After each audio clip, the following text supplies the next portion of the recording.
Se lancer à l'export, c'est l'objectif, voire parfois le rêve de plusieurs TPE et PME françaises. Oui, mais on sait que c'est pas si facile. Il faut d'abord avoir les bons produits ou les bons services. Il faut être structuré, armé en interne. Et puis, il faut aussi trouver des clients. Alors, c'est justement pour accompagner les entreprises françaises à l'international que John Joubert a co-créé exportmates.com. On va en parler avec lui. Bonjour, John Joubert. Bonjour. Merci d'être avec nous. Alors, le mieux, c'est qu'on commence par présenter tout simplement votre entreprise. Oui, très bien. Exportmates, c'est une société qui a 4 ans. Nous éditons des plateformes de rencontres professionnelles thématiques. Nous avons 2 plateformes de rencontres actuellement. Une pour la rencontre d'entrepreneurs qui s'appelle affiniteam.com et une seconde pour la rencontre d'exportateurs qui s'appelle exportmates.com.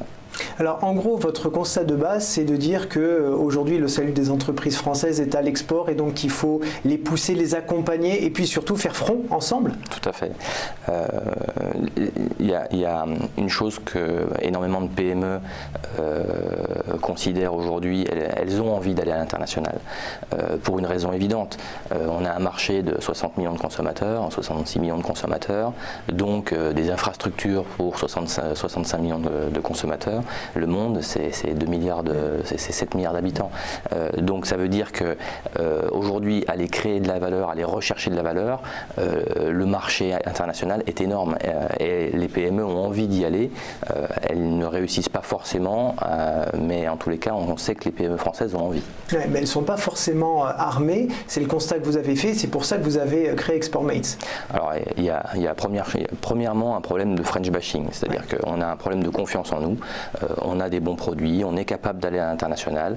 D'ailleurs, il y a un gros travail qui est effectué aujourd'hui par Business France et par BPI France pour gonfler la confiance des PME françaises. C'est vrai que ça a toujours été ça, ce French bashing. On est les premiers en fait à ne pas croire en nos produits et en nos services. Alors qu'à l'étranger, tout le monde reconnaît notre valeur. Tout à fait. Et il est vrai qu'on a souvent tendance à penser qu'il faut avoir un produit innovant pour exporter. Moi, je viens de la distribution industrielle. On vendait de la robinetterie industrielle. C'est un marché qui est extrêmement mature, des produits qui sont extrêmement stables dans le temps. Et pourtant, on réussissait à l'international. C'est une question de confiance et de préparation. Donc la préparation, c'est pas notre métier. Notre métier, nous, c'est de mettre en relation les exportateurs. La préparation, il y a tout un écosystème français aujourd'hui avec les CCI, avec les OSCI, avec Business France, avec BPI France, qui est capable d'accompagner la phase que vous expliquez tout à l'heure, c'est-à-dire la structuration de l'entreprise pour être prête à aller à l'international.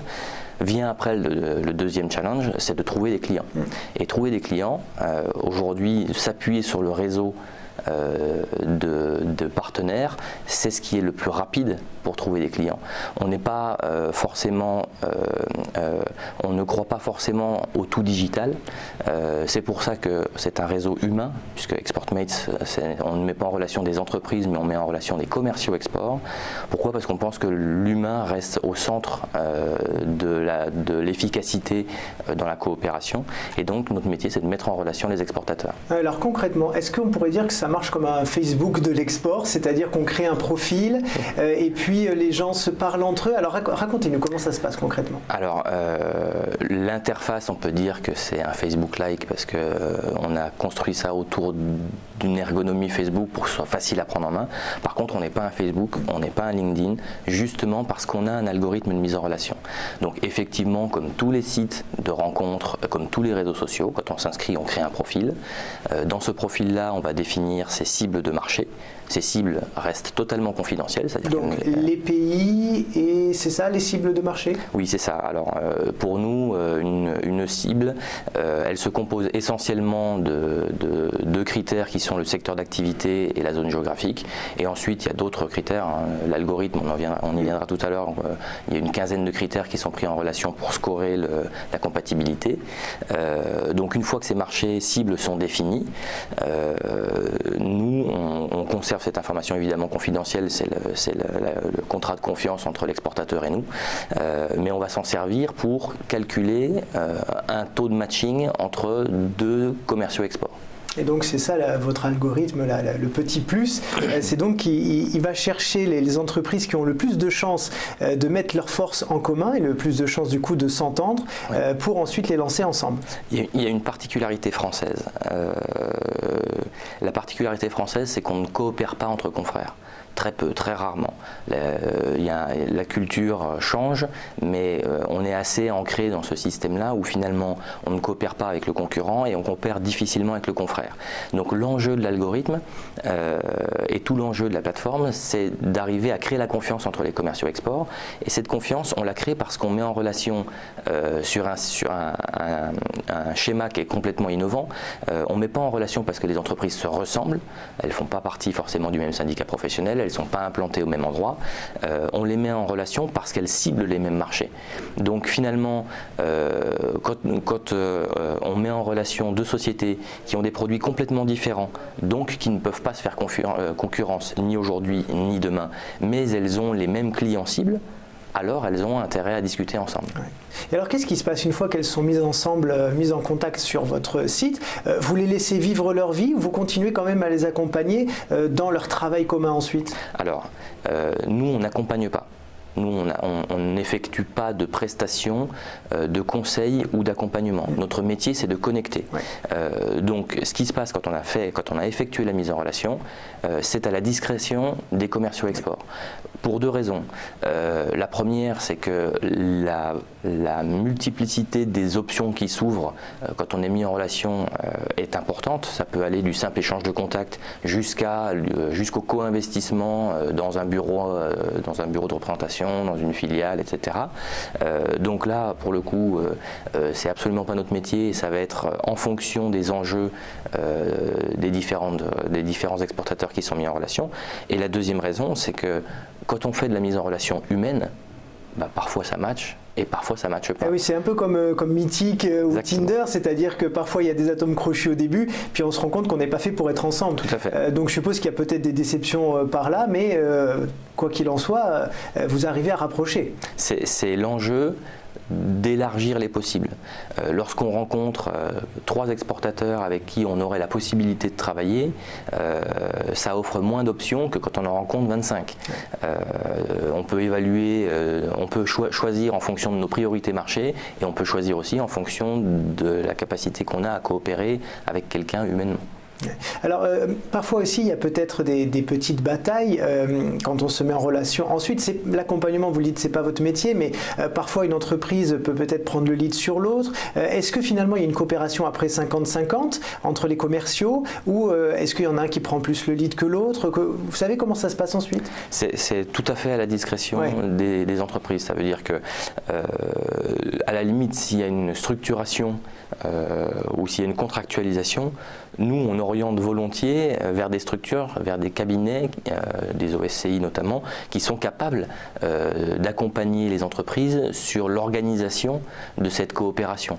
Notre métier, il s'arrête véritablement à la mise en relation et c'est pour cette raison-là que demain, on n'a aucun problème à connecter avec tous les acteurs de l'écosystème. Alors on va revenir un peu sur l'intérêt de l'export pour nos entreprises françaises. Est-ce que c'est vraiment le salut aujourd'hui où la France a une croissance modeste, je dirais. Est-ce que c'est vers l'étranger qu'il faut se tourner? C'est évident. C'est évident. Je ne suis pas fan de nous comparer en permanence avec les Allemands, d'autant que le contexte est assez différent. Mais dans la globalité des choses, on voit qu'on a 120 000 exportateurs par an. C'est une courbe qui est quasi flat depuis des années. On a un gros turnover du nombre d'exportateurs, c'est un vrai problème. Mais surtout, on a 95% des exportateurs qui sont des PME et elles réalisent que 13% de l'export. Le salut, il vient évidemment de l'international. On a toute la capacité à le faire, les entreprises ont des bons produits, ont des bons services, on est capable en tant que Français d'aller chercher des marchés à l'étranger. On a aujourd'hui un écosystème public qui aide, qui accompagne et ça va permettre de créer de la valeur. Aujourd'hui, il faut savoir qu'aujourd'hui, on a environ 20% des emplois qui dépendent du commerce international.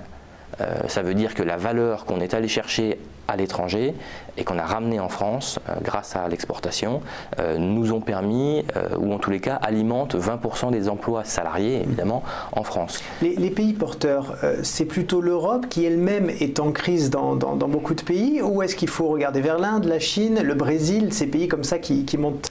Alors, il y avait une intervention il y a quelque temps de quelqu'un de l'ARMS qui est absolument passionnant et qui disait arrêtez avec le mythe des États-Unis et de la Chine. D'accord. Il y a des pays aujourd'hui juste à côté de vous, l'Europe, et on a intérêt, politiquement en plus, on a intérêt à développer nos échanges à l'intérieur de l'Union européenne et on a intérêt aussi à rencontrer les sociétés européennes pour aller chercher des marchés à l'étranger.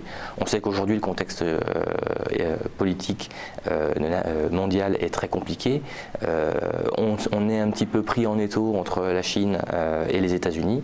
On a intérêt premièrement à développer notre marché intérieur européen et deuxièmement à aller chercher des marchés. Je crois beaucoup dans l'Afrique. Ça fait longtemps qu'on y croit chez nous. Ça fait quelques années maintenant qu'on développe sur l'entrepreneuriat et demain sur l'export les marchés africains.